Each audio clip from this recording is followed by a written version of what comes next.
या मित्र मेरे नमस्कार। बसंत गुरु जी के साथ जब वक्त अच्छा होता है तो आपका सब साथी है। जब आपके पास मनी है तो हर कोई आपकी तारीफ करने वाले हैं। जब आप लोगों को दिल खोल करके खर्च करते हैं तो सारे लोग आपको अपने नजर आते हैं। सब बढ़ चढ़ के कहते हैं कि वाह भाई, मैं तो आपका पक्का वाला दोस्त हूँ। रिश्ते नाते दोस्त हम सफ़र जो भी है, जब आपके पास मनी है तो सब वाहवाही में है। और जब आप कठिन समय में हो जाते हैं तो वह दोस्त सबसे पहले आपको छोड़ देता है।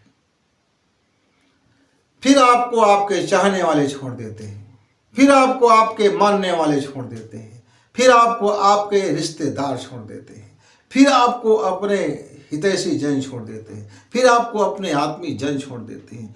और फिर आता है नंबर, तो फिर भाई बहन भी आपको छोड़ देते हैं। फिर आता है नंबर आपकी माता पिता का, तो वह भी आपको कठिन समय में छोड़ देते हैं।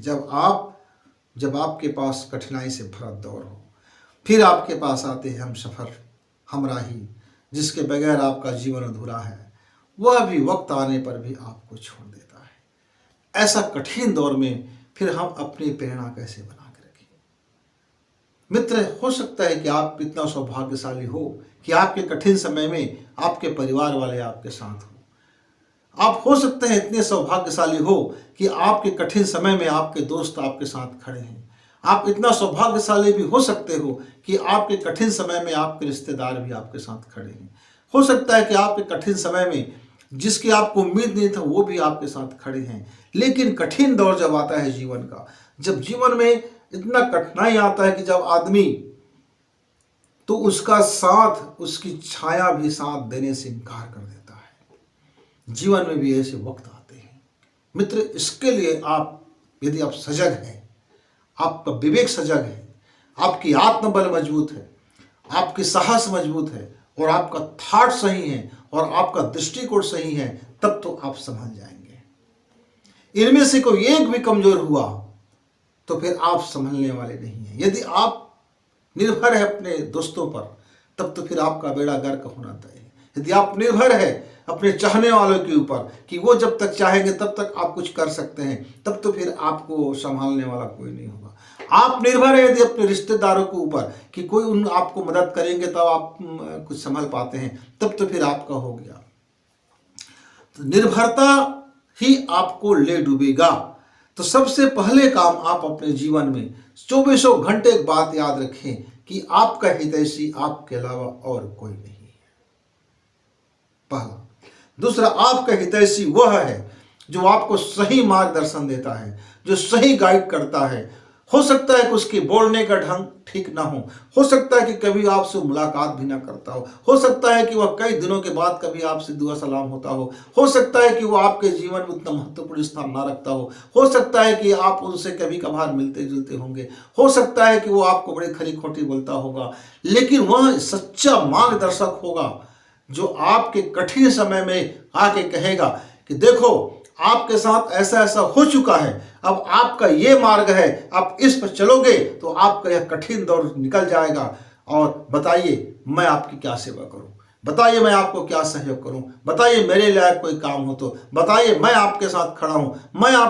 मैं कम से कम आप अकेले नहीं हो, इस बात का मैं आपके साथ खड़ा हूं, ये संबल कोई देने वाला आ जाता है। मित्र, कोई ये कहता है कि आपके इस कठिन समय में भी मैं आपके साथ हूं।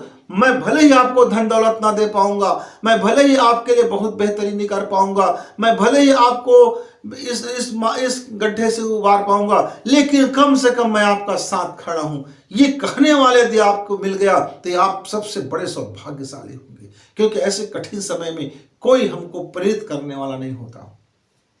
तब हम क्या करें मित्र? तब एक ही रास्ता है, अध्यात्म। जब आपके पास कठिन समय का दौर हो, जब कोई साथ देने वाला ना हो, जब आपके चारों तरफ अंधेरा दिखाई देता हो, चारों तरफ दावा नल भड़का हो, आग लगा हो, जीवन में हर जगह आपको राख कर देने की होड़ मचा हो, आपके कठिन दौर शुरू हो गया है, मित्र आप आंख बंद करके खुद से मिलिए, सांसों को शांत कर लीजिए, धीमी कर लीजिए और आप खुद से मिलना शुरू करें।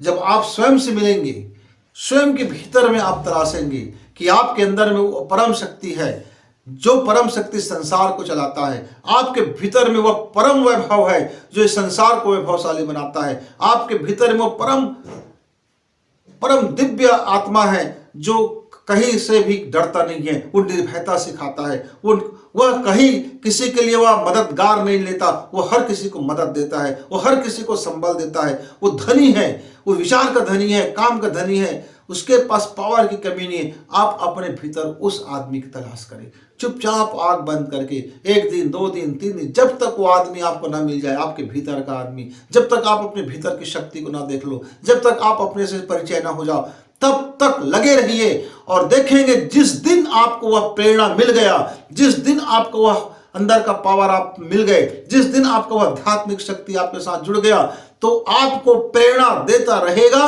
और जीवन की हर कठिनाई, हर मुसीबत, हर वह दांव पेच में, हर जगह वह आपके साथ ऐसा खड़े रहेगा कि आपकी आत्मा अलग हो सकता है, लेकिन फिर वह आपका एनर्जी प्रेरणा कभी अलग नहीं होगा। वो आपके जीवन में वो हर क्षण मौजूद रहेगा। मित्र, तो निर्भरता बाहरी संसार से यदि आप करते हैं तो हो सकता है कि एक दिन दुर्भाग्य के समय वो साथ ना दे, लेकिन यदि आपने इनर जगत में अपने अध्यात्म को अपनी प्रेरणा बना लिया तो वो 24 घंटे आपके साथ है। इस शरीर के रहते हुए भी और इस शरीर के नहीं रहते हुए भी वह दोनों जगह आपका प्रेरणा का काम करेगा, आपका संबल का काम करेगा, आपका सहायक सिद्ध होगा, आपका प्रगति का कारण बनेगा, आपके जीवन को बदल कर रख देने वाला गुरु बनेगा। वो सच्चा मार्गदर्शक, वो गाइड, वो प्रेरक, वो संबल, वो सब यदि कोई है मित्र, तो सबसे बेस्ट है अपने अंदर की खुद की मैं से मुलाकात करो। वो मैं, जो मैं है, वही तो सबसे असली प्रेरक है कि वह कहीं से भी ढूंढ लेगा। मैं आपको अपने जीवन की एक छोटी सी कहानी बताता हूं। उस समय मेरे पास बहुत कठिनाई भरा समय था, बहुत बहुत ज्यादा। हम उसको अपनी जबान से बयान नहीं कर सकते, पर मैं हताश नहीं था, थोड़ा निराश जरूर था, चिंतित जरूर था, तनाव में जरूर था। दिमाग थोड़ा सा आप कह सकते हैं कि क्रैक हो गया था, दिमाग पूरी तरह से एक पागलपन में था। भयानक पीड़ा, चाहे अर्थ का हो, शरीर का हो, समाज का हो, दिलो दिमाग का हो, उस दौर था। मैं रास्ता में जा रहा था, पैदल जा रहा था, चौक तक बस मिलने के लिए पैदल जा रहा था। मैंने क्या देखा कि एक लाचार पक्षी जिसके डैने को काट दिया गया था, उसके एक पैर भी कटा हुआ था। बहुत मुश्किल से वह कोई दाना चुग पा रही थी, लेकिन वह संघर्ष करना नहीं छोड़ रहा था, वह संघर्ष करना नहीं छोड़ रहा था। मैंने उसको देखा, एक पल के लिए मेरे अंदर यह एहसास हुआ कि ईश्वर मुझको संकेत कर रहे हैं, जिसका जीवन बिना पंख का नहीं चल सकता, बिना पैर का उड़ान नहीं भर सकता, बिना पंख का उड़ान नहीं भर सकता, बिना चोंच के एक दाना नहीं चुग सकते, उसके बाद भी वो जीवन से हताश और निराश कदापि नहीं है। तुम्हारे भीतर तो सब सर्वसमर्थशाली है, तुम्हारे भीतर तो वो आध्यात्मिक शक्ति है, तुम्हारे भीतर तो वो सर्वशक्तिमान है। तुम अपने को कैसे लाचार महसूस कर सकते हो? मेरे अंदर की मैं जागृत हुआ। मैं लौट गया मित्र, जो जा रहा था शहर, लौटा, घर में बैठा, अपने गुरु से बात की, दीपक के सामने बैठा, खुद से मुलाकात किया, और फिर मैंने अपने हालात से निपटने के लिए मैं तैयार हो गया, कमर कस लिया और युद्ध शुरू हो गया मेरे और मेरे हालात के बीच में। और विजय अंततः मेरा ही हुआ। अंततः विजय खुशी की हुई, विजय आनंद का हुआ, विजय प्रेम का हुआ, विजय सत्य का हुआ, विजय निष्ठा का हुआ, विजय साहस का हुआ। मित्र, यदि आपके भीतर में आपकी प्रेरणा है तो दुनिया में कोई आपको हताश और निराश और डिप्रेशन में ला ही नहीं सकता, क्योंकि वो प्रेरणा आपके साथ सदैव रहेगा रहेगा रहेगा। वो अमिट है, उसे कोई मिटा नहीं सकता। इसलिए प्रेरणा, आप कच्चे चीज को मत बनाना तो पक्का वाला प्रेरणा बनाना मित्रों, फिर आपके जीवन में सफलता को कोई रोक नहीं सकता। थैंक यू, फिर मिलेंगे, धन्यवाद।